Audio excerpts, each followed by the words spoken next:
Тежок пораз за кошмарен зимски сон претрпеа Осогово на гостувањето во Прилеп, каде разиграната победа постигна 5, а гостите само еден гол за убедливи 5:1.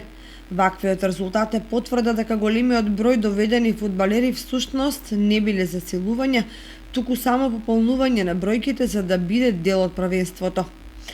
Затоа сега што и да се направи не може да ги надомести промашувањата кои сега или подоцна клубот ќе го остават и без ростер и без иднина.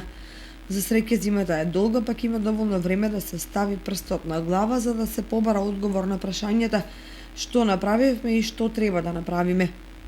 Но Осогово си одигра колку што можеше, а резултатите се адекватни на квалитетот и можностите. Затоа Пехчевскиот, Кидго и Каменичка Саса одиграа над очекувањата, што на првите им донесе трета позиција на табелата, на вторите шеста, со навистина завиден број на бодови. На титулата есенски шампион со сама заслужено се избори Беласица со 34 бода, пред Брегалница со 31 и Кидго со 30 бода. Еве ги резултатите од последното есенско коло. Резултати од 14-тото коло. Победа Осогово 5:1, Каменица Саса Кожув 3:1, Кидго Питогули 3:1, Беласица Плачковица 4:2 и Тиквеш Брегалница 0:2.